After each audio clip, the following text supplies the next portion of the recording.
to pull that off here, we should be a pretty close game between them and Obey Alliance. That's right. Let's see what both these teams are going to be bringing to the table as Obey Alliance and PIME get themselves started right now in Necrotic Wake.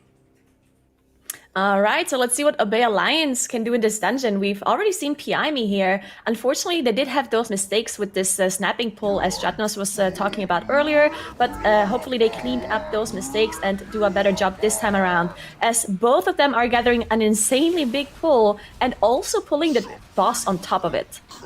Yep, and you're seeing the same exact strategy coming through for both teams, where the teams are opting to have their rogue use a spear in order to take it down, but also you just see the ridiculous uncapped AoE coming in from the fire mage of both teams, even able to do more AoE damage than the rogue with 100% crit on that spear that they picked up off the ground.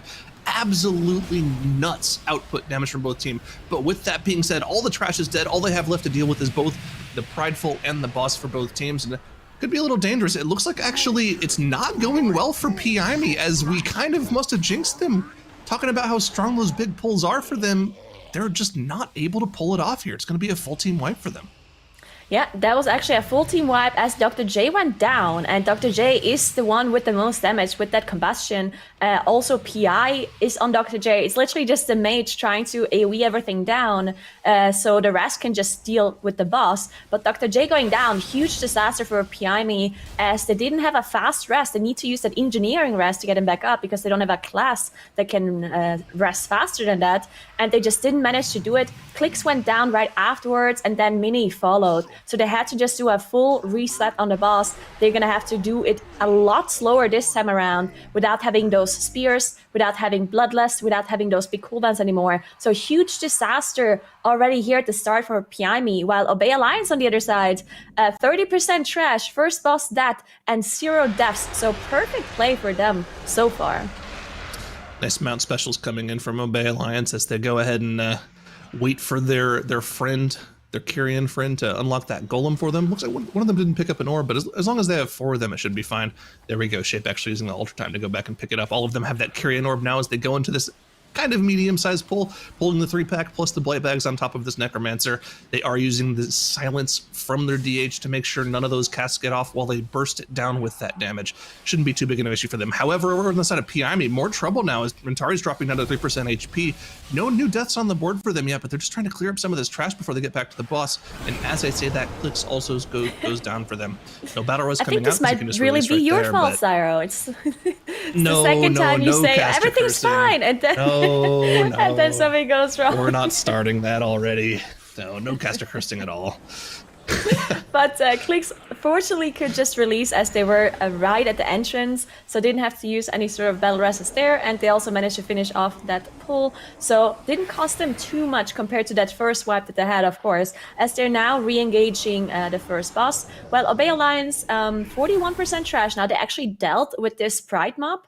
As we usually see some teams skip certain Pride mobs, Obey Alliance choose to do this one here. But now they're skipping a bunch of trash here, just walking past it on the left side, using that Mind Soothe from the Disc Priest, making sure the aggro range from the mobs is reduced, so they can just walk past. And now it looks like the Rogue is just moving forward, picking up some of those weapons to make this pull easier.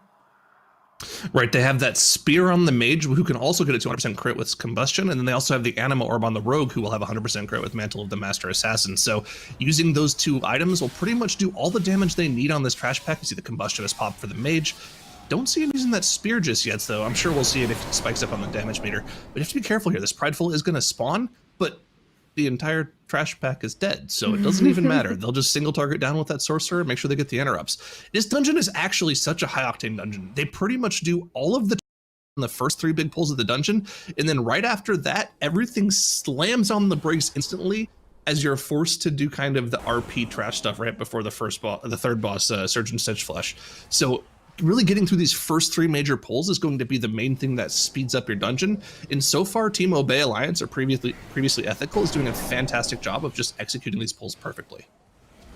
Yeah, and it's so volatile as well, right? If any of these pulls go wrong, you lose so much time, because look at how much percentage they just did with this one single pull. They got 28% approximately of trash within a couple of seconds, right? So if something goes wrong here, the rogue loses the orb, or some something else happens, the tank goes down, then this whole pool cannot be repeated because you don't get the orb back, you don't get any of those weapons back, you don't have those cooldowns anymore. So you have to do everything one by one, as we saw PIME having to do at the very start when they had this full team wipe. So any sort of mistake is incredibly costly in this dungeon specifically. Yep, for sure. And pretty much, well, the bosses aren't going to be that big of an issue, right? In this fortified setting, they should be able to deal with the bosses quickly. The big issue is going to make sure be making sure they have their cooldowns available for the next pull, right? Because they really want to make sure they're clean and they have them available for the Prideful once all of the AoE is dead. And also they need to make sure they have their cooldowns up just in case we saw what happened to PIME yesterday happens, right? If they don't get a perfect snap, if there are a couple mobs that start trickling in late, they want to make sure they have cooldowns available to deal with those. So yeah, they have their cooldown uses for the beginning of this boss on Amarth, but we'll probably see the mage save his combust, we'll probably see the PI being saved as well, maybe the dark transformation for the DK as well, and that might be kind of scary at the end of this boss. Yeah, we see some more issues, unfortunately, for PIME, as Rentari went down first, Clicks went down, then Rentari afterwards. Now Dr. J has aggro, getting all of those necrotic bolts, which put a huge absorb, plus also initial damage on the person that it hits. So just more issues for PIME as they're just trying to get back to the same area as Obey Alliance is in right now. Obey Alliance, though, they are dealing with Amarth, which can definitely be dangerous. It is a fortified setting, but even then, if you don't deal with the ads properly, you can definitely have some issues if any of those frostbolt volleys are not getting interrupted, or you somehow do not have enough damage on the ads to kill them before the final harvest. Can definitely cause some issues, but we see the undead, the Shackle Undead being used by the Disc Priest, making sure they just can ignore that ad completely, because if an ad is hard CC'd by something like Shackle Undead, then the final harvest does not kill your group and the ad just disappears. Right, and that's why you see it just sitting in the Shackle Undead there. So they're not going to instantly die to this cast unless somebody decides to tab target and break it out, which would be major trolling. But it didn't happen. And yeah, like we talked about, the boss is at 10%. The combustion is available for shape, but they're not going to be using that. They're going to be saving it for the massive pull coming up here in about 20 seconds after the boss dies. Good execution on the boss here from Obey Alliance, but I believe they're not out of the woods yet. Even though they are 29% trash ahead in the dungeon and pretty much an entire boss ahead of PIME, it's pretty much all going to come down to this one snap pull. Everyone's going to stay downstairs. You're going to see Chomp hit that Tricks of the Trade on their tank and then instantly go upstairs, pull as much trash as he can, and then instantly die with aggro redirected to their tank, and then everything in that necropolis will come down to Skylark. Now, whether or not it's done cleanly could make or break the dungeon for them here. Yeah, let's see how they do, as Chompy is upstairs right now, making sure all of the aggro is being redirected to Skylark. You can see him die right now, but this is intended. And there we go. All of the ads are going to be appearing in a second. There we go. They all snapped to Skylark. And Chompy is going to just dead Goliath here in the corner, picking up the orb. Now, if you guys don't know what this orb does, but it actually does a pulsing AoE damage around you for a couple of seconds. And because of the Rogue Legendary that increases your crit when you come out of stealth, this does a huge amount of damage by the Rogue whenever he uses it. You can see the 100k DPS coming out of the Rogue, and it looks like they're doing a good job. But now they're all in this raging range, so they still have to be careful as they finish off this pull. So it wasn't 100% perfect for them, right? There's two of those loyal creations still running around, and those do a lot of tank damage.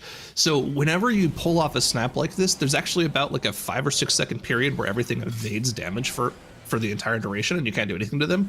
And I think there were some late mobs that came down. They didn't all snap at the same time, so they didn't get that anima orb damage from the Rogue on every single mob, so that's why they had a couple mobs still left. But it doesn't really matter too much. As long as you get all of the casters dead and your tank can kite around a little bit, they should be totally fine. So it wasn't perfect execution, but it was about as good as it gets, right? Only having 1 or 2 mobs left in that Prideful is more than enough to be clean, especially with how far behind PIME is with those now 11 deaths on the board from the 8 we saw previously. They're just, PIME, they're just not getting it together in this first dungeon here. And Obey Alliance, they're playing about as good as you can here. Yeah, they're doing an incredible job. The one death they have on the board was the intentional death by the Rogue, because the only way to get back down from this necropolis here is to actually die. So that's why they have to die to go back down and pick up that orb and actually do that huge AoE damage. That's also why a big reason why we see rogues played in Necrotic Wake specifically, for these kind of things that we see them do. using that Tricks of the Trade for the snap pull and also for that extra damage with the anima orb that they pick up. So yeah, this is the reason why we see the rogues here specifically, and they also provide a huge amount of control, of course, with all of those single target stuns, single target interrupts that they provide compared to some other classes that have a much longer CD, which can help for this room specifically. As you can see, Holo dropping incredibly low because all of those ads are raging at this point. Yep, but they still do have 2 battle reses. They didn't have to use any of them yet in this dungeon. So even if there was 1 or 2 errant deaths, they're in a great situation, a great scenario. And they're pretty much taking a DC grind right now, right? Like we saw 3 massive pulls where they're killing probably 20 or so mobs all at the same time. Now they just have to deal with a couple pulls where they kill 2 or 3 or maybe 4 if they're feeling it. I mean, this should be a cruising for them. Now, we were talking about this earlier. The first 8 minutes or so of the dungeon are a complete, the gas pedal's all the way down for the first 8 minutes, and now you just take it easy here. You dodge a fixate, you kill a couple bosses, and you're good to go. PI Me, however, they're just, I don't know, they're like 3 or 4 minutes behind now. They really need a massive mistake coming out from Obey Alliance to even have an inkling of a chance to win this map. Yeah, most definitely. And you're totally right. I think Obey Alliance really just have to play cleanly at this point, which, I mean, there's still a bunch of things that can happen. The next couple of trash packs are pretty dangerous. And you also have the 2 bosses who can cause some issues. But as long as they play clean, they should be all right. And we also just saw, Chompy going down, unfortunately, with that enraged assassin here. And Shape, they also were a little bit unlucky because these mobs, they throw cleavers at random people, and the cleavers actually do friendly damage as well to the other mobs. So you can basically aim the cleavers in the other mobs so they do friendly damage, but Shape had fixate of both of the cleavers, and then it is impossible to aim both of the cleavers into each other. So unfortunately, Skylark had to soak one of them, which means they lose a little bit of damage, but they still managed to finish them off, and they're now fighting this one of the 2 trash packs they still have to do before the boss spawns. Right, and the rest of their trash will come from these past 2 trash mobs. Each of them give 1.5% because only the big man in them gives the trash. Those gore grind bits don't give any trash percentage as well. So once they deal with these final 2 trash pegs, they'll have their final pride mob, and they'll be able to deal with the final 2 bosses. PI Me, I'm interested to see if they're able to deal with this trash pack better than yesterday. That's really the only thing they have left to do in this dungeon, right? And you can see Minnie has now died and snapped everything down to Rentari. Are they able to pull this off? It looks like they actually have everything all at once this time, and if they're able to get this off cleanly, they could set themselves up for success if there is a mistake from Obey Alliance, but that's still wishful thinking at this point. Now, checking it out, they did get everything down a lot more cleanly than last time, and they do have those 2 loyal creations along with the Fleshcrafter still alive, so they should be able to deal with the Prideful quickly. Igloo has aggro of the Pride mob. Ooh, Igloo. There we go. Okay. Rentari did manage to taunt it back, but yeah, that was scary. Yeah, that was definitely a scary moment. They actually killed off the Fleshcrafter, which is unfortunate. We didn't see that from Obey Alliance. They were able to keep the Fleshcrafter alive for the entire Prideful, so they could get those throw flesh casts into the Prideful without having to use any major cooldowns. So a little bit of an inconsistency from them there, but they were able to get the pull down cleanly this time. But again, we've talked about it too much, right? They're 10 deaths behind. They probably dealt with this pull about 2 minutes later than Obey Alliance. All eyes right now should be on Obey Alliance as they deal with this final trash pack before they get on to Surge and Stitch Flesh. Yeah, this was, I mean, it's interesting to see that PI made this pull perfectly this time around, because we already saw them play this dungeon, and they played the initial part of the dungeon perfectly, and then they had so many mistakes on this snapping pull. And this time it was the other way around, right? They did the snapping pull perfectly, but they had a lot of issues earlier in previous pulls. So just unfortunate for PI just not having those pulls down perfectly compared to Obey Alliance, who just really had perfect execution by their team earlier. The only death that wasn't intended that they had was one of their damage dealers going down on one of the easiest trash packs earlier when they had those 2 collectors up, really. And yeah, just really well done by Obey Alliance as they deal with this last Pride mob at this point. They're up to 100% trash, so they just playing it safe, dealing with this one. Theoretically, you could try to skip this one, but this next boss only has a short amount of time that you can actually DPS him once you get him down with that hook. And that's why they deal with this Pride mob, making sure they have enough damage to finish up the boss before he jumps back up. Right, making sure they can get that 1 phase in is really important as well, right? Because it saves so much time. It saves you about 20 seconds if you're able to get it done perfectly. So, yeah, making sure they deal with that final Prideful. Also, I mean, You're kind of playing with fire. If you skip that prideful right, sure, you can put it in the corner of the room, but if somebody has to kite around and they forget it's there, it could cause a lot more problems than you'd like. So here it comes. The meat hook is out. Surgeon Says Flesh is down. The cooldowns are popped. Notably, they aren't using Bloodlust here because I guess they feel like they have enough damage to one-phase it. And yeah, you can see how quickly the boss is going down. Already below 50% HP. Shouldn't be too big of an issue for them. They're just going to get it down without even using the Bloodlust. Yeah, and they also use that hook by the creation to make sure the fixate cast by the boss is being interrupted as well. They have to... So even if the boss would jump up here, they could use the third hook, this one exactly that just went on shape. They could have used it to get the boss down immediately right after he jumped up, but didn't need to do that as the boss is going down. And well done for saving that Bloodlust as well. They knew they don't need it for this boss, so they can save it for this boss here specifically.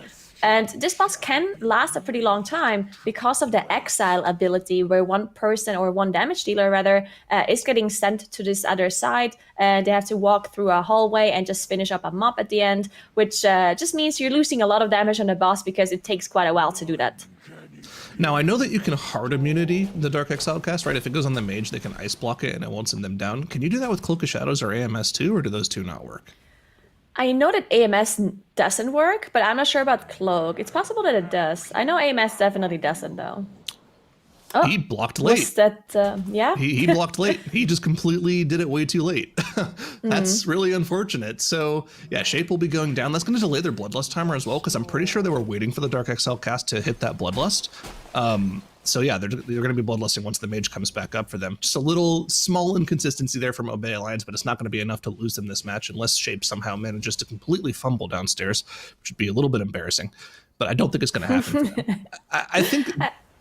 this kind of dungeon really lends itself to the strengths that Obey Alliance has. Back when they were ethical last year, they were kind of known as a team that really made sure they meticulously dealt with all the mechanics, and they were very methodical about how they went throughout their dungeon. They might not have had the best DPS, but their execution really cemented themselves in that top 3, I think, in North America, and maybe they could compete with the top teams in EU as well.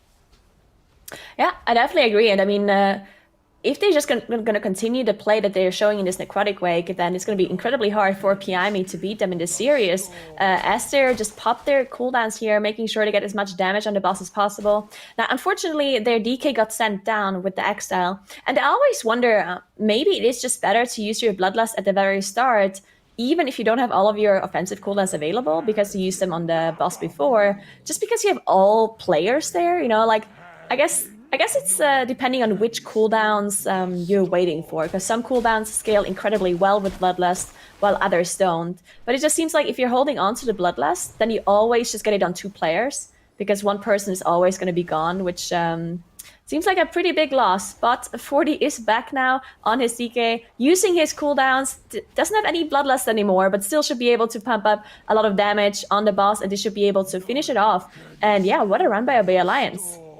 Yeah, an entire boss ahead of PIME at this point. Just super clean execution from them. A sub 18-minute timer, and then our admins also getting the ready for rating achievement as well. Fantastic execution from Obey Alliance. That's right, and that's what we've been seeing so much this weekend, is Obey Alliance not even missing a step as they just take down Necrotic Wake in incredibly clean fashion. And like you guys were just saying, the boss ahead of their opponents. And in many cases, Dranos, once again, Dr. Jekyll and Mr. Hyde for this team. Yeah, you know what? I would say that this dungeon in particular, it's a dungeon where this happens to a lot of teams. This dungeon is That's fair. Very, very difficult with those massive pulls near the start of the dungeon, and a lot can go wrong on them, and a lot did go wrong on them for one of our teams. But Obey Alliance there, they did a really good job of handling all that stuff. Yeah, and from the very beginning, it was just what we were talking about, expecting to see rogues with their legendary to better take advantage of any of the weapons going out, and Obey Alliance was just pretty much cruising, while at the very beginning, Zyro, we were just seeing tons of issues for PIME. Yeah, I mean, how much more can you say the Dr. Jekyll, Mr. Hyde bit, right? Like, it sounds like it's a joke, but it's actually true with the way they've been playing this weekend. There are times when they look terrible, and there are times when they look amazing. And sometimes the amazing is able to outweigh the terrible, right? It got them this far in the lower bracket. But if they have one more dungeon like that, they're going to be out for the tournament. Yeah, facing elimination at this point, it's just so important for teams to be able to put forward pretty much everything. And, in a lot of cases, we do have to kind of see those risks being taken, even for just a long history of MDI and everything, Nagura. when you're not able to have as obscene consistency as some of the top teams, for example. Sometimes I feel like opponents kind of overcommit to some of these more dangerous strategies. I think so as well. And I mean, for this matchup specifically, I think maybe it's also a little bit of nerves because Piami has already played against Obey Alliance on the very first day. So 2 days ago, they already had played and they lost 2-0 to Obey Alliance. And maybe they just figured, you know what, we have to do bigger pulls or we have to do something better. And they just somehow overdid it for this dungeon specifically. So next dungeon is going to be Plaguefall. Hopefully they just calm down, don't get affected by this first game, and just manage to collect themselves and just have a clean run. Yeah, most definitely. Let's start talking about that as well, Dratnos. Routing throughout Necrotic Wake, any great big differences, or is it just execution? This game was largely, it was set on the course it ended up going through as a result, really, of this first pull going so wrong for PI. Dr. J down, clicks down with Blightbone only at 70%, and things very rapidly deteriorated from here. They tried to finish off some of this trash, but they couldn't even do that, and so they ended up having those trash mobs reset. They ended up having to, improvise and do the rest of the dungeon in a way that was not part of the plan from there, and that really, really set them behind. Meanwhile, Obey Alliance were doing a great job of just executing these massive trash pulls, using those anima orbs on the rogue, combined with that Master Assassin legendary that makes it effectively 100% crit for the entire duration of that massive weapon AoE pulsing damage. That worked on that pull. It also worked here on this massive snap. This snap is a defining moment in this dungeon. It saves 5, you're doing 4 or 5 pulls all together as one, and you can see with that Storming Affix, there's a whole lot of mayhem going on there, but it was managed mayhem by Obey Alliance, and that's how they won this game. Yeah, no question. I mean, again, we didn't see any sort of issues, for example, with any of the snapping. That had plagued a lot of other teams. There's a lot of risks associated with it. So, again, very well played by Obey Alliance, putting up a very impressive performance. And this is also kind of our opportunity as well, Nagur, to look at where all these teams are sort of standing. Perplex had a very loud statement, for example, today, saying we are in that upper crust. And Obey Alliance, they did get dropped down to that lower bracket, but they really want to be able to start getting back and have a rematch, for example, later on. I do think Obey Alliance definitely has been a team also in the past in previous MDIs where they performed really well and they were considered to be part of these top teams, but then sometimes they just didn't show up or they didn't have those routes that were fast enough. I never felt like they're a team that make a ton of mistakes, but sometimes it just felt like their strats are just not up to par with like the best of the best, and sometimes they were just too slow or they only pressed W in a dungeon and didn't do anything fancy. But now they're completely different, right? We see this Necrotic Wake where every single pull they do is completely fancy and they're doing these extremely big pulls as we see those top 1, top 2 teams doing. So I do think Obey Alliance can definitely be up there, and I'm just impressed by them in this tournament for sure. Yeah, no question. And Plaguefall is going to be our next dungeon. And Dranos, you're talking about how Necrotic Wake of any of the dungeons was going to be, everybody wipes or it's going to be something super successful, right? Where do you think Plaguefall stands in this as well? Because there's a ton of risk with those Plague Borers. Yeah, we've never seen PI me in here, but this is absolutely the kind of dungeon where they might have just a really, really clean and great run that knocks our socks off. Obey Alliance, on the other hand, have been in here twice. Neither run was great. They had one run where they lost to Perplexed, with almost 20 deaths and multiple wipes in there. Then they had another one against the Question Mark gang. They ended up winning that game, but it was quite a slow run. It was clean but slow. So we'll have to see if Obey Alliance maybe decides, hey, we're going to run that clean but slow strategy again against PI and we're going to try and just have things go horribly wrong for them and win this by having a safer strategy. Or if they feel like they need to amp up the timer so that they can beat a good run out of PI. Yeah, we've already seen some teams, sort of copying other strategies, copying other routing for different dungeons. Very curious to look at what do you think on this one, Zyro, for, Obey Alliance, because we haven't seen, as Nagur was mentioning, historically, lots of crazy finesse out of them. But now we have more opportunity than ever to see what they can copy. They have their org backing and everything like that. And they're showing to be just such a powerhouse. I would say that, their finesse has always been great. It's just they've never really gone for the flashy strats, right? The only time I think we ever saw them go for the flashy strat was the Mistweaver monk with the Mist strat in Siege of Borealis last year. That didn't work out for them at all, right? Sure, yeah. They're using the cool cloud of them, GG. Right, yeah. It'd be really cool to see them break out of that shell here, and I think we saw a little bit of that in Necrotic Wake, and maybe they've got something cool practice us for us in Plaguefall as well, so looking forward to it.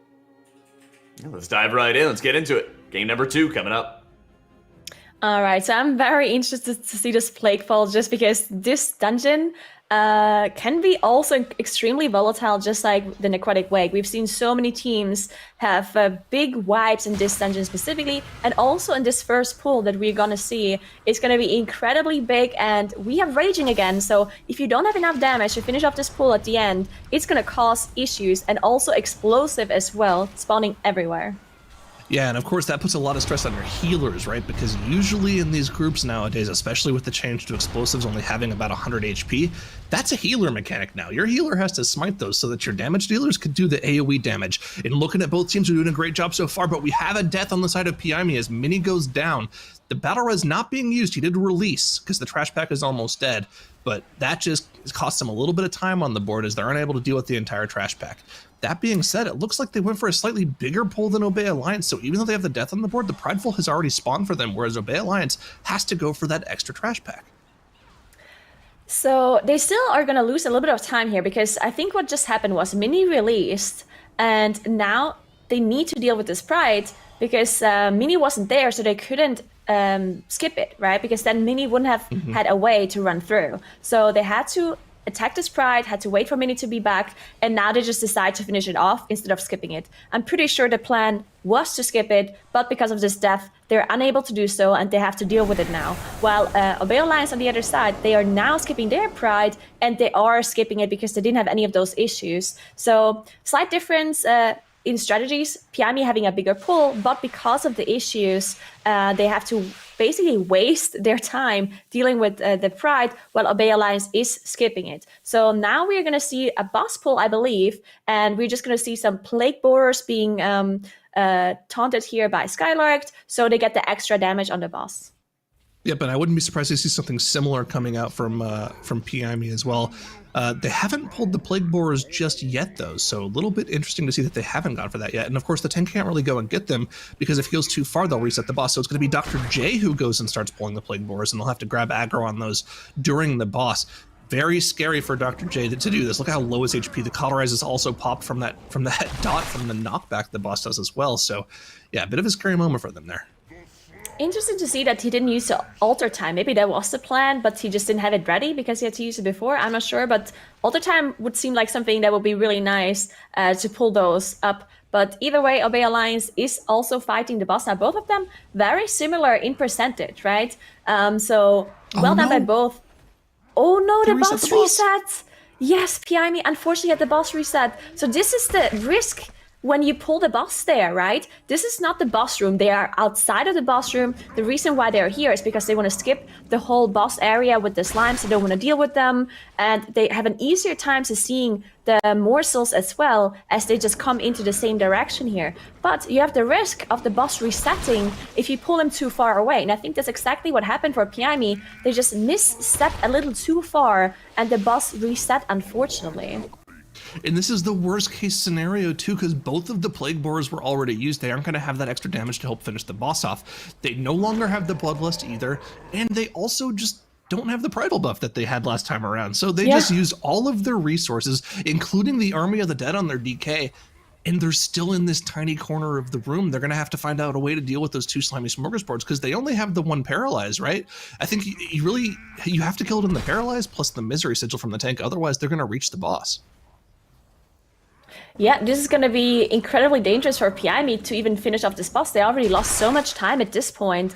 We do see some issues, though, for Obey Alliance as well, as they're so close to reaching the boss here, and it looks like it might even reach it, as they're just running out of CCs at this point for this Smorgasbord here for the bigger one, and it looks like it's reaching. It hasn't reached yet. It's right there. And they can't move the boss away, otherwise it's going to be resetting. This is so incredibly close. They're just trying to stun it and to see it. But Shape went down as well, and it did reach the boss. It now healed up to 36%, and it's resetting for them too. Oh my god, so many issues on this boss for both of the teams. Oh man. Wow. All right. Well, it is now shifted back with PI me now back in the driver's seat with Globgrog down to 50% HP. They reset it first, and that gives them the lead now. Yeah. Oh, that is rough to see. Obey Alliance now back in that same scenario we're talking about with PIME, where they don't have either of the Plague Vorors available for them, so they have to find a way to do DPS down to the boss. Not going to keep an eye on PIME now. They're in that scenario on their own too. The first Smorgasbord is out. It is paralyzed. The second one is going to be the issue, right? They have to utilize all of their CC. They have the knockback from the priest. They have the leg sweep and the ring of peace from their monk. They have the sigil of misery from their tank. But once those are exhausted, there's really not a lot left for that second slimy Smorgasbord. And you can see if it hits the boss, it heals him for about 15% of his HP. So they really can't afford letting it in. Yeah, you definitely cannot afford letting that in at all. And again, this is just a risk of playing this strategy. We've seen almost all of the MDI teams actually do this, where you pull the boss to this corner here outside of the boss room.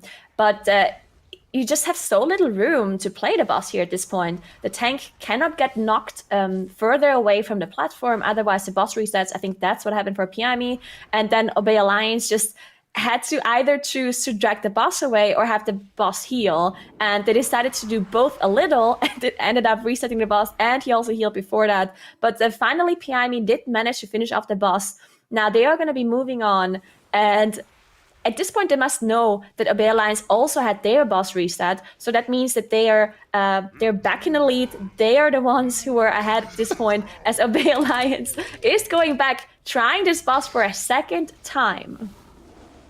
And here they are. They've got a lot of time to make up for now as Obey Alliance. They did something very uncharacteristic of their team, and right after we were talking them up about how methodical and clean they were with their execution, maybe... I don't want to say it, but maybe the caster cursing is back. It's been on point this entire series so far. Good job. That's a bad thing, not a good thing. But it's more content for us to watch, right? Anyway, we see Obey Alliance are now down to 50% on the boss. They did do some trash in between before they went back to the boss for efficiency, right? Because they need to wait for the respawn timer, and they probably were also waiting for some of their offensive cooldowns to be back up. So hopefully they can get it done this time around. But PIME, they're the ones in the lead now. They're dealing with some of these trash packs here. They can be dangerous because of that raging specifically. A lot of these mobs have casts that go on random people. So if it's raging and it goes on a healer, or two casts go on the same DPS, it can cause some issues for sure. And now they're dealing with these ads here, and also explosive. As we mentioned before, they have a lot less HP, so the healer is usually dealing with them. But if there's a lot of AoE damage happening at the same time, and the healer needs to focus on actually healing the group, then it might get out of control with those explosives. So that's why we see some smaller pulls here as well. And I think I like seeing those smaller pulls for now, because so many things went wrong for both teams already. Even though we only have one death for both teams, there's so many things that went wrong that maybe just playing it safer at this point and just going a little bit slower might just be the play for PIME here. I mean, resetting a boss when it's below 10% HP is like the equivalent of like 20 deaths. So, yes. yeah, one death on the board, but way worse than that in terms of how they've actually done the dungeon. Did I just see Dr. J apply an armor kit mid-dungeon?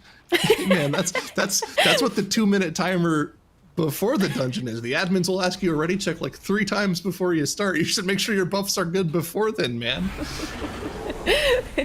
Well, at least he got the armor up now. As they spawned that second Pride mob, looks like they're attempting to skip that one, as they're all using their Shadow Melts here. Also, Rentari is getting... Oh, they had to wait a little, so that was actually well done by them. They waited for the first debuff to go off, and then Rentari got gripped by Igloo, and then they Shadow Melted. Because those skips are actually a lot harder than it seems, because everyone needs to make sure they press their Shadow Melt at the very same time. It needs to be perfectly communicated. And if someone gets stunned randomly by the debuff, or someone gets hit by anything else, then it can cause the Shadow Melts to be delayed, and then you don't actually drop combat with the Prideful. It needs to be everyone getting out of combat with it at the very same time, and we've seen those teams actually mess up those skips before. So well done by them, getting it done perfectly, as they're now dealing with some of these tentacles. making sure they use those plague borers as well to apply that extra little bit of damage. Now, surprisingly enough, because of the way that PIME decided to go about pulling their trash here, they've actually opened up a chance for Obey Alliance to get back into this game. They opted for several small, safer pulls instead of going for the bigger pulls that Obey Alliance is going for. And Obey Alliance is really kind of catching up here. They're now spawning that second Prideful that PIME skipped, and they're only 2% trash percentage behind now. So they definitely have the chance of coming back in this game. That being said, Obey Alliance looks like they're just going to be killing this Prideful instead of skipping it. They're not really doing any damage to it. And they also have that congealed slime on top of it, which makes it taste less damage. So not good for them. And on top of that, Hollow has now got down for them as well. The battle res instantly comes out.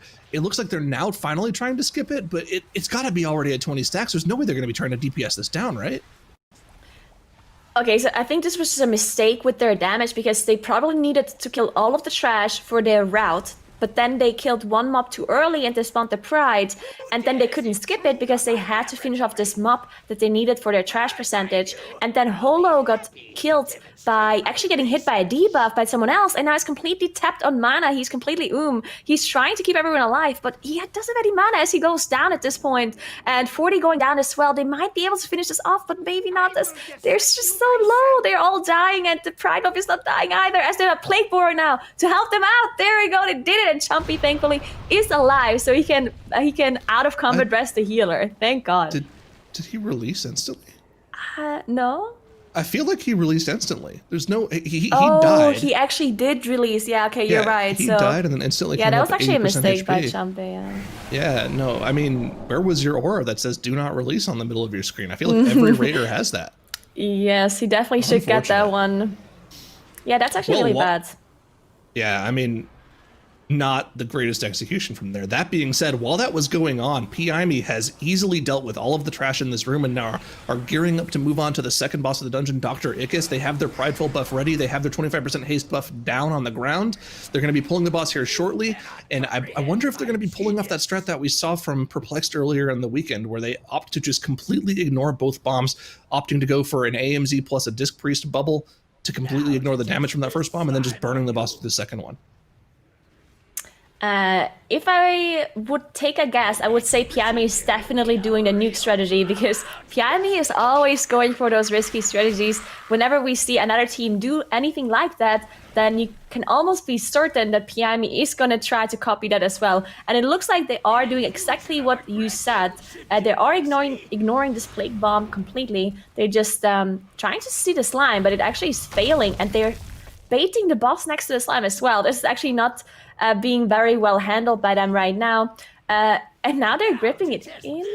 Okay, there we go. They finally managed to get it outside, but it looks like it has a bunch of debuffs at this point. Now the bomb is about to explode, so they have to pop their Disc Bubble, their AMC, their Ice Block, their Pain Sub, using everything to stay alive at this point. But yeah, they have to handle the next platform a lot better than this, because if they want to nuke the boss before the bomb explodes on the third platform, then they have to handle this congealed slime better.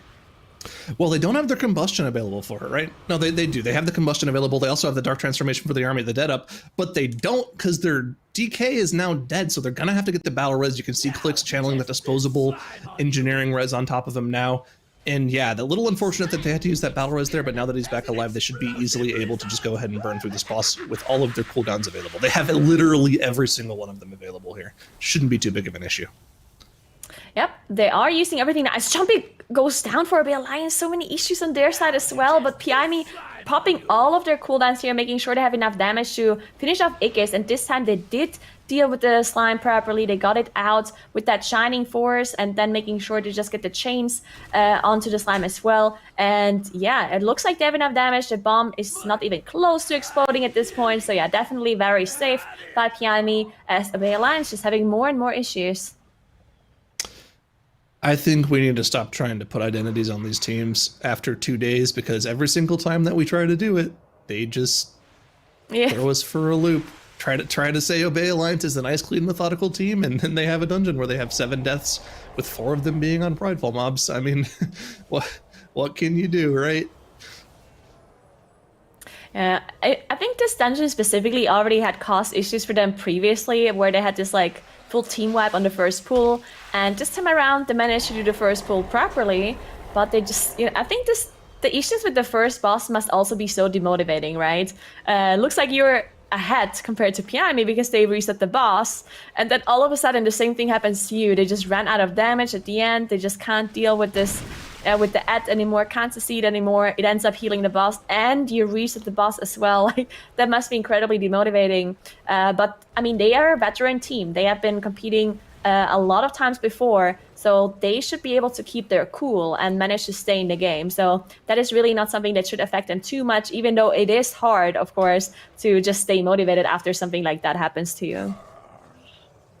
For sure, and we're going to be able to see that. If this game goes as it should, and I say as it should lightly because caster curses have been rampant in the past couple of dungeons here, we should see a game 3 between these two, as long as Piami is able to keep it together. But that being said, we have already coined them as the Dr. Jekyll and Mr. Hyde team, so if they do go for this massive pull in the next boss room, the same pull that we saw from Perplexed, there could be some issues, because that pull is a lot more dangerous than it seems, especially with the affixes combo that we have. Two or three raging ambushers can one-shot your tank if he isn't prepared for it properly, and he does not have his last resort up just yet. It still has a couple seconds left on cooldown, so yeah, they're not going to be going for it. They're going to be playing it safe here, and I love to see that from Piami. And just more problems abound for Obey Alliance as 40D goes down, and they don't have a battle res available for it, so they're really not going to be able to go for that push on the final platform. Yeah, if they're even gonna manage to finish off the blob with one less damage dealer, because it is tyrannical, right? So this blob, finishing it off before it explodes can be dangerous. Mini going down for Piami here, as some of the explosives just go off, and some other residual damage happening, and Mini just going down. Mini looks like he did release, which I'm not sure if they want that here. I'm not sure if the release was the smartest idea, considering that they still have a battle rest. They could have used the engineering rest to get him back up, because they have this pride mob here. So now they're gonna have to foreman this pride. Yeah, I don't know if that was the greatest decision. Now, he does release at Dr. Ickes at the beginning of that room, so there shouldn't be any major issue with like lingering pride sitting in the way of him, but it is still a pretty big time lost on them DPS. Also, it's going to be scary for them, like you mentioned. This Prideful is going to get to its max power. It's going to eventually get to 20 stacks here. And you can see Dr. J taking the L, using the Combust here just to make sure it gets down with no major issues. Means they won't have it available for those next trash packs, so there might be some issues there now.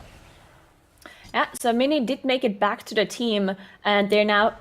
I definitely do think they might have had a bigger plan for this room, as you mentioned, where you just pull the whole room together. But they might have just decided otherwise, because they know they're ahead at this point. And why take any risks like that unless you know for certain that you can do this pull? So maybe that is something they can do, but just decided otherwise. Now, Obey Alliance, they're still fighting Dr. Ickes on their side. They just played it safe. They killed off the bomb, and they also killed off the congealed slime even, making sure they're playing it incredibly safe. But yeah, this is just going to cost them so much time, having one less damage dealer on a tyrannical boss fight, while Piami are already fighting the next boss. Yep, Dominant Venom Blade has now been engaged by Piami. Now, this boss can be a little scary here, but there are some tips and tricks to make it go a little bit easier, of course. They will have cooldowns available for this AoE with Combust coming up here in a couple seconds for Dr. J if they really need to get these ads down, but I wouldn't be surprised to see it just go into a full single target Combust. These Brute Assassins don't have that much HP. Yeah, the Brute Assassins just exploding basically with all of the burst AoE damage that they have with their comp. So good for the tank as well, because this can actually cause them issues. Looks like they even committed their Bloodlust for this boss, which is definitely interesting to see. I think most teams use their Bloodlust for any sort of like big pulls on top of bosses or anything fancy like that. But maybe they just had their Bloodlust left because they usually might use it for this big like room pull where they pull all of the trash together. Maybe that's what they planned to use their Bloodlust for. But because they played it safer and made sure they did it in 2 pulls instead of 1, they didn't need the Bloodlust for it and just decided, you know what, let's save it for the boss, making sure that we save a lot of time there, just finishing off the boss faster. It definitely a safety play, because this tyrannical boss can do a lot of damage to your group. Each of these kind of AoE Shadow Fury stuns that the boss does can do a lot of damage. Fortunately enough, Mini does have the AMS up for it, so it doesn't quite one-shot him. But you can see, even through the AMS, he gets taken down to about 30% HP, so there's a lot of individual single-target damage going off on the players chosen by them there. I think this is the third set of Brute Assassins that they've gotten now, and you can see those debuffs starting to stack on the group. You really have to make sure you're getting those out of their webs quickly, otherwise you're going to be taking a lot of bleed damage over time. But pretty good execution so far from PIME. Shouldn't be too much of an issue for them now that they have it down below 20%. Yeah, really shouldn't be any more issues. Igloo is quite low on mana, but as long as they don't get any more of those assassin waves, there's not too much AoE damage happening afterwards, so they should be fine. As Obey Alliance now finally managed to get into the same boss area as well, but they still have to clear the whole trash before they get to the boss. So still a huge difference here in favor of PIME, as they did get those last assassins spawn after all, but managed to finish up the boss. And yeah, just good job, as they're now moving on to the last boss area. They definitely have enough trash there, so they only have to deal with the last boss area and don't have to kill those 3 blobs that you sometimes see get killed if you have a Necrolord, but neither of these MDI teams actually choose to play Necrolord for Plaguefall, because they just don't think the buff that you get from this Covenant, specifically in this dungeon, is worth it. Well, right, and in the other scenarios as well, where you would get the best buff, which is the red blob buff, the 25% haste buff, you can also just stand in the pool on the ground that it spawns and you get the haste buff anyways. So right, you can abuse that on the bosses for the most part without having a Necrolord in the group. And also that offshoot of the 3 blobs to the right, it's pretty far out of the way for an MDI style route. And yes, you can pull them in, kind of ignore them and let them run to you, but all of them are casters. So you'll have to worry about interrupting them in the back, and it's just a really weird scenario where you have things casting in the back while you're trying to deal with this pull that PIME is doing right now. Nothing you really want to be dealing with, so I'm not surprised to see it not part of the route for any of these teams. That being said, PIME has now moved on to the final trash pack of the dungeon, this final boss room in the final area of the dungeon, where the mage is just happily flame striking away his one little pack while the rest of the DPS deal with their AoE. And of course, Igloo is just kind of frantically tab targeting every single explosive he possibly can and hitting it with the holy fires and the smites and the penances just to make sure they go down. Yeah, I think in this room specifically, the Disc Freeze can deal with explosives so well, because if you play the room correctly, there should not be any damage on a group, because Rentari is just kiting all of the mobs, can't really tank any of them, and the rest of the group shouldn't be taking any damage either, because there's no AoE damage happening here in this room. So definitely good for the healer to kill the explosives in this room specifically. And now they are spawning the Prideful in the corner. Sometimes we see teams skip this Prideful, that's why they walked to the entrance, making sure they spawn it here. But looks like they just decided to play it just for safety, having this extra Prideful buff for phase 1 of the last boss. It is tyrannical, so that boss can be pretty dangerous. Yeah, it's definitely a safety play. I don't think you would see them go for this option if the dungeon was a lot closer than it currently is, right? If both teams were getting here at the same time, you definitely skip this Prideful. But with where they are, how far ahead they are right now, Obey Alliance hasn't even yet killed the 3rd boss.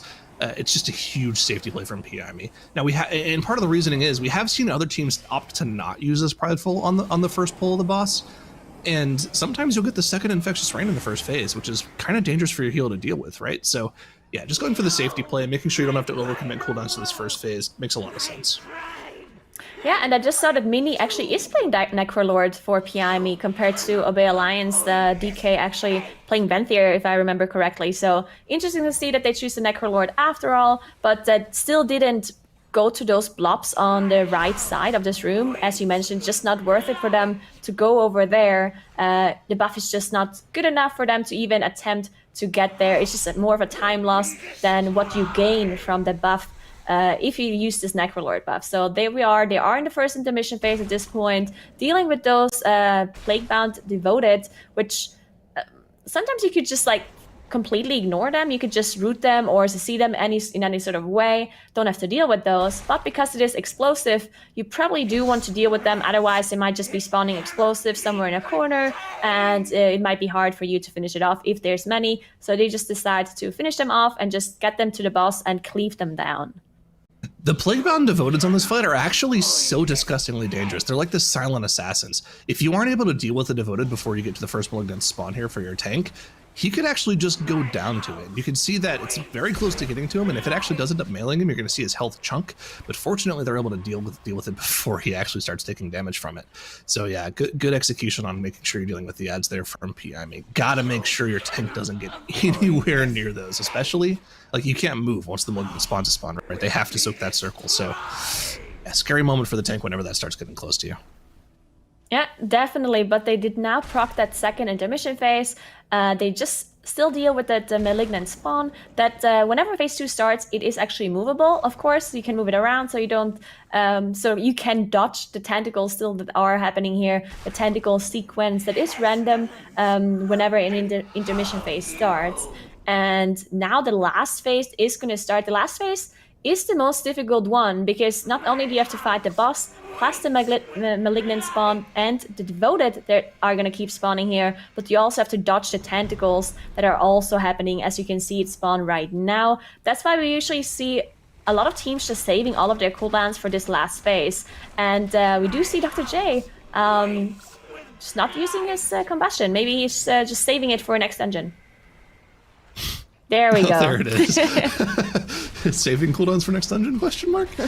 Not going to be an issue for PI as Margrave Stradama gets down below 5%. This will be a 1-1 series, and we're going to be going on to game 3. All right, absolutely, absolutely messy on all accounts there, but PI does take that victory, and they are going to be moving on to game number 3. It's what they needed, and like, I can only imagine what goes through these teams' heads, Stradnos, when there's such like the ultimate disaster of having to reset a boss, and there's just this 2-minute delay or something like that on the live stream and everything. You just think that you're just completely scuffed, it runs over, and then you look and say, "Oh, they messed up too." Yeah, it's really all about being able to react and not lose your cool, right? We see some teams where the first mistake leads to them just having a real cascading disaster, and that's not what happened here for PI. They did a really great job of, even though almost the worst possible thing you could imagine happened to them on the first boss, somehow something even worse happened to the other team, and they were able to capitalize on it, and that was really, really crucial. Yeah, let's go on to it. We got the highlight of it. We got to dig into this. How did this happen? Yeah. So there were some really good finesse ideas here from both teams. You could see the way that, the boss reset here for the Obey Alliance team. That wasn't a good idea, and that was just because it was near the edge of the boss tree. They had a death. But there was, we didn't see earlier, but they actually had a strat involving pulling in the Plague Borers onto that boss. Here you can also see the manifestation of pride going a little bit wrong for the Obey Alliance team. This was something that ended up causing a pretty full wipe from them. Luckily, they were able to finish off this pride and get a battle res on Chompy after this all went down, so it wasn't too bad, but the damage had already been done by this point. This, combined with the fact that their first boss mistake came later on that first boss's health, was really all it took for PI to win that game. PI had a similar magnitude problem on the first boss, but it happened earlier in the boss's health, which meant it saved time for them there, and they didn't have as much go wrong in that brutally hard but very fast trash section between the first and second bosses. So 2 mistakes, both of which were probably bigger than one, ended up being a pretty big differential between these two teams. Yeah, most definitely. And it seems that, no matter who is running Plaguefall, it's been one of the most consistent dungeons, I think, in a lot of respects, Nagura, for teams just having failures, whether it's small or large. We haven't really been seeing too many teams be able to pull this off perfectly. Yeah, and it's really interesting because we've seen so many big mistakes in so many different points of the dungeon as well. It's not like Necrotic Wake where you see, it's usually the snapping pull that goes wrong, or it's usually this that goes wrong. In Plaguefall, it seems like there's so many different things that can go wrong for teams. The first pull, the first boss resetting, this is something we haven't seen before, and now it happened to both of the teams in one run. So yeah, this seems to be a very dangerous dungeon for these MDI teams. Yeah, and no matter what, it's... Oh, sorry, go for it, Janice. Well, it's like with the fighting the boss there, you'll see other teams do it and you'll be like, wait, this looks really good. Why don't we always do this? Why doesn't everybody just do this? And you realize, look, even with like 100 practice pulls on this dungeon, however many these teams have, it's still so tight to fight it in that spot in the room. And if it goes wrong so badly for you. And so that is where all that challenge comes in. Yeah, and I was kind of curious.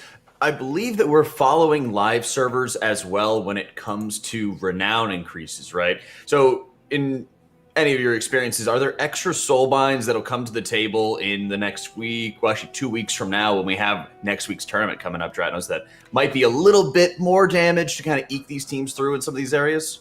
I think Klaya is a consideration for Arcurian players. At full renown, you get access to effectively 5% crit at all times, That's right, as long as you're surrounded by at least 5 friendlies or enemies, which you are in a dungeon setting. So I think that soulbind might overtake Pelagos at that point. Pelagos last row is just 3% magic damage reduction taken, which is nice, but that might be enough to put Klaya over the top. Unfortunately, Klaya has a finesse conduit that's required to be taken, and that usually for Vengeance Demon Hunters, those have a lot less utility than the endurance and potency options, so that may end up being still in favor of Pelagos.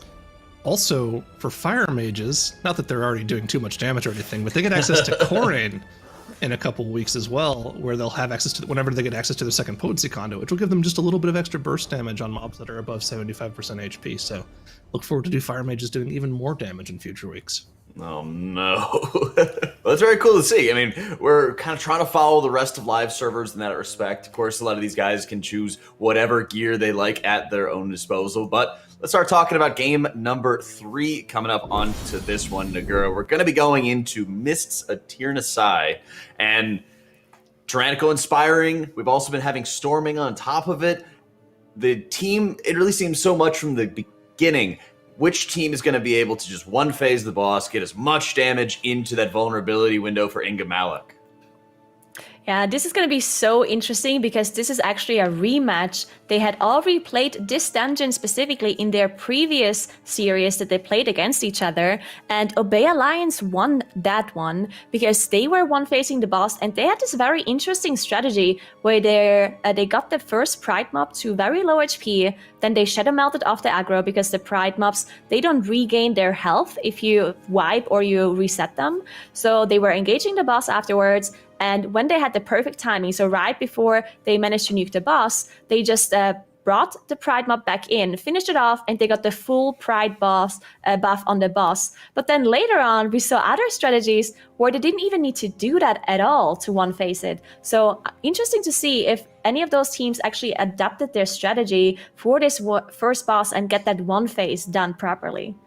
Yeah, and we also saw a bit of priest tech, which we don't often see. We saw the dominant mind talent. One of the talents, I think, that it has such specific niches for it. And we saw that one on display where they, moved that inspired mob away. There was like the soul cleaver. They moved it away, kept it, waited until they got into that vulnerability phase, and then they used that talent because it puts your mind control on a 2-minute cooldown, but you can only have that pet around for 30 seconds. So having just every little bit of extra damage to be able to squeak through was always really cool to see. And, Priest being in the MDI, Nagura, we got Boomkins a lot of times as well. In this instance in particular, we're rolling.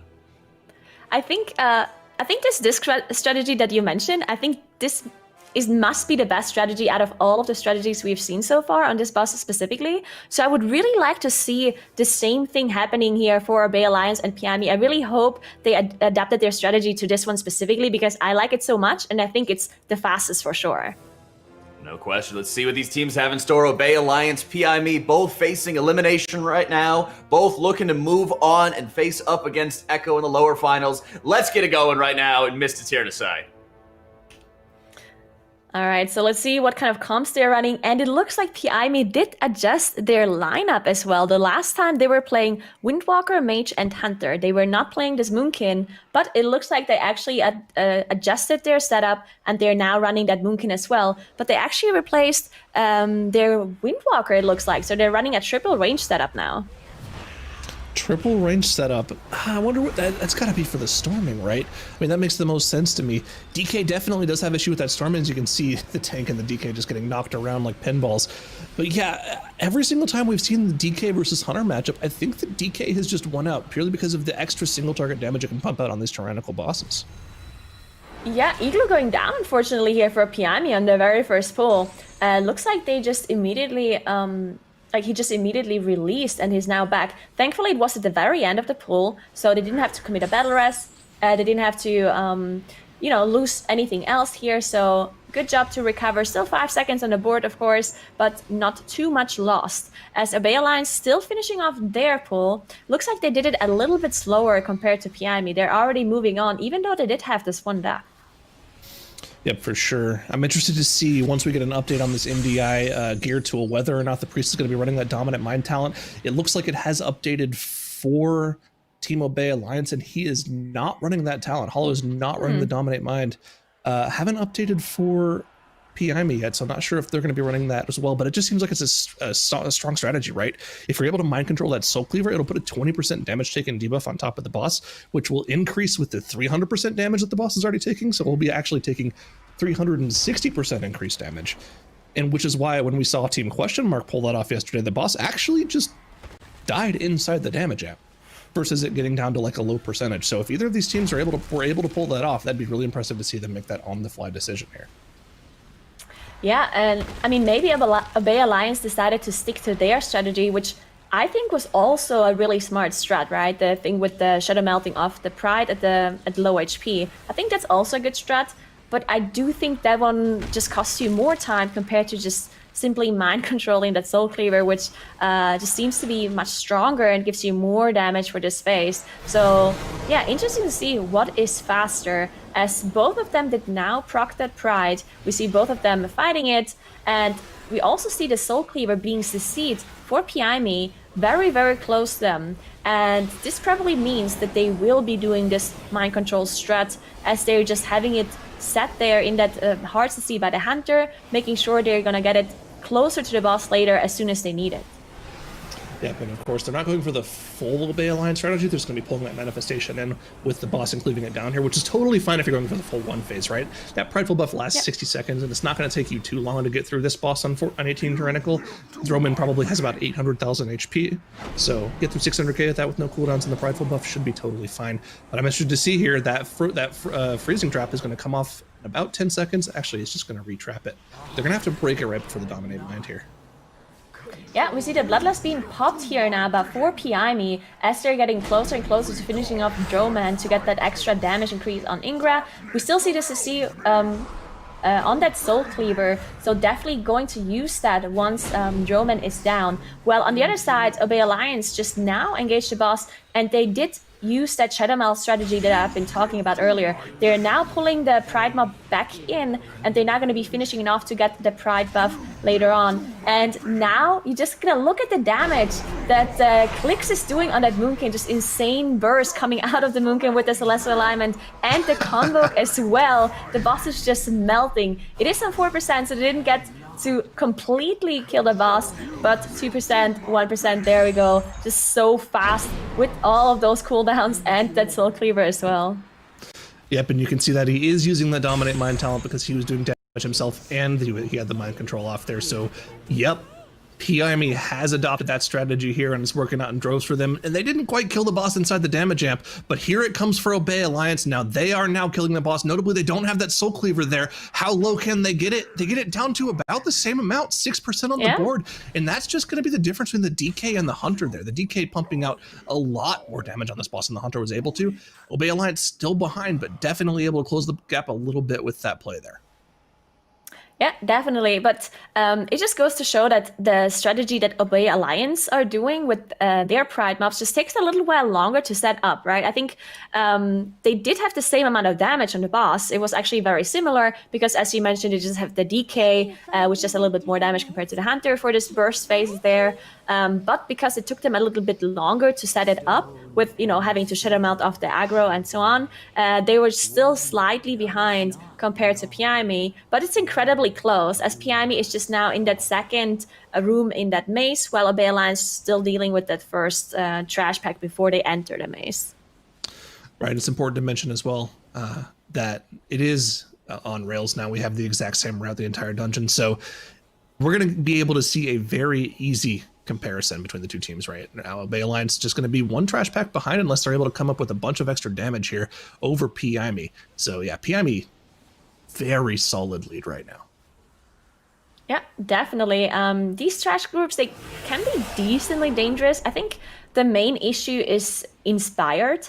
Inspired just means there's an aura around the mob, basically preventing you to see any of them except the mob that is inspired himself. So really hard to deal with trash packs if you cannot interrupt any of them or even CC/stun them at all. So that can cause some issues here, but it looks like they're doing a really good job as they just I'm not sure if they tried to Shadow Melt off the Sprite or if this really is their strategy to just use the Pride, just drag it along and just AoE it down. I'm not sure if this is gonna work, but they're using all of their offensive cooldowns here. But Dr. J has to Ice Block while the PI is up on him as well, so this can be pretty dangerous.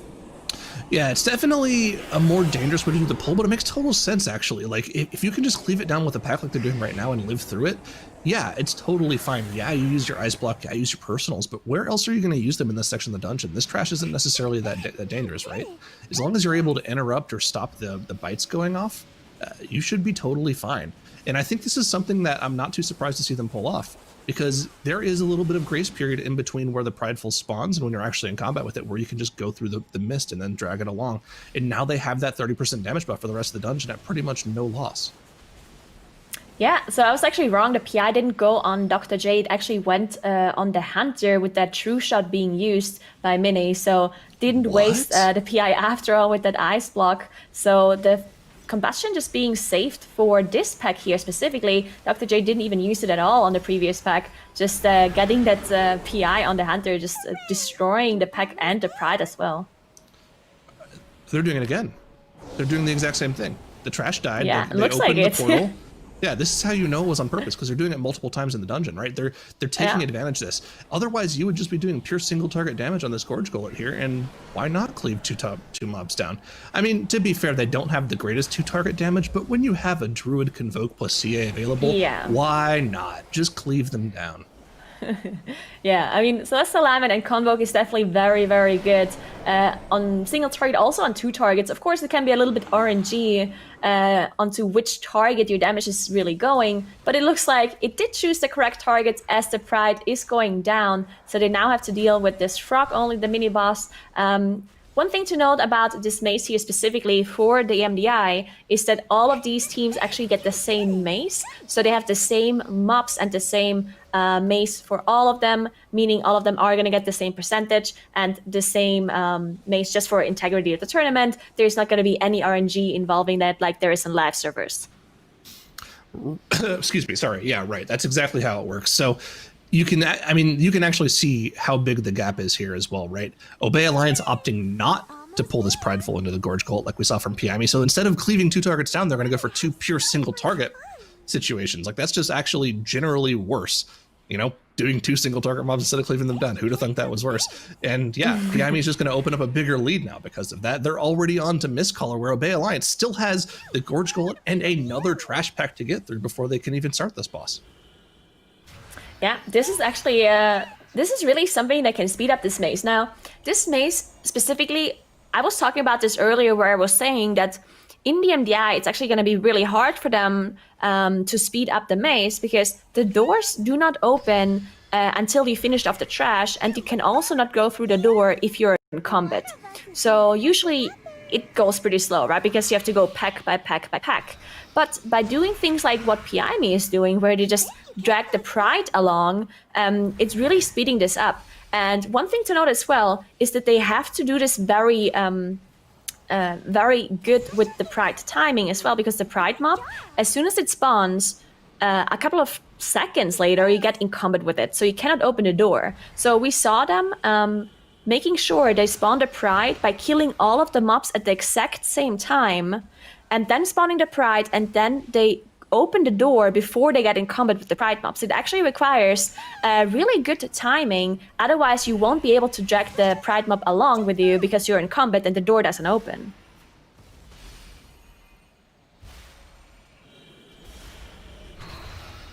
Alright, so it looks like Piami is in the second intermission phase. Actually, they are out of the intermission phase already. They're dealing with Mistcaller, which, to be honest, this boss really not causing any sort of bigger issues for any of those teams before, because this boss The intermission phase can be hard because there's a lot of AoE damage happening, and you also see the Mistcaller still casting all of the abilities. You have the freeze sack still happening, you have the snowballs still happening at the same time. But these teams usually are doing a good job, so it shouldn't be any problems for them. They also just have to find the odd one out. It's the same as the maze, basically, and that also shouldn't be a problem.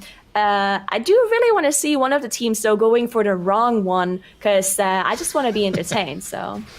Yeah, that would be pretty entertaining, but you know what would also be entertaining is if they actually opt to go for that one strategy we were talking about yesterday. The CA is popped now for clicks, and he convoked at to 20% HP, so never mind. I thought they were going to go for it, but maybe not. I would love, if you're going to use it there anyways, why not try to go for the burst? I don't understand. Whatever. You know what? I'm not mad. I do agree that they should at least try to go for the burst, but they don't have a Windwalker, right? I almost feel like a Windwalker is required to even like attempt to go for a strategy, because without that touch of death, it's going to be so incredibly hard. I mean, unless you proc a full moon, right? I mean, a full moon basically is like a really good touch of death as well. So maybe they just hope for that one. Yeah, I think you kind of have to have the Windwalker Monk there in order to even go for that shot. We always forget. I mean, I always forget about that. Maybe like the Convoke would be enough if you got like a full moon crit and then like a ridiculous amount of RNG, right? And then maybe you have the Combust on top of that. But also similar to what we were talking about yesterday, having to also commit the Combust there to that doesn't sound like a good prospect for this next pull that you're pulling off, which you absolutely need to have Combust for. Otherwise, you're going to run into some major issues of it just not dying in time.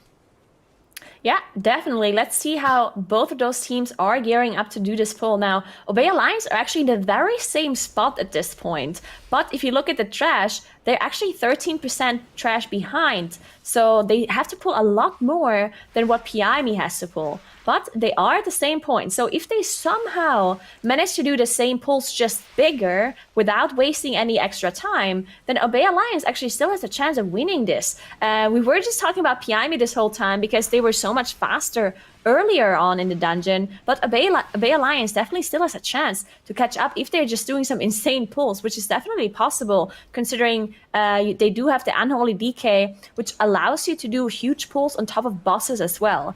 And that is something we have seen before in Mists specifically, where a lot of those teams just have pulled a lot of trash on top of the last boss, Tredova, and just nuking it down. So let's see what they have in store for us, as it looks like they are playing this Pride mob on the Obey Alliance side, and PIME also playing their Pride mob as well.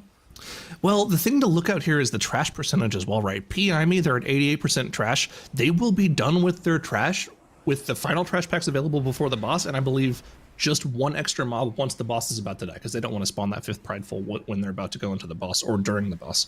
Whereas Obey Alliance, they're going to have to come up with an entire extra trash pack, which I don't think they have available to them right in front of them. So yeah, they only have the 2 trash packs in front of the boss, but they'll have to kill a 3rd one afterwards. So PIME, they're gearing up for their final pull of the dungeon here. All they need is these 2 trash packs into the boss with the Prideful, with the Bloodlust, with all of their cooldowns, and then they'll be able to finish off the trash during the boss later on.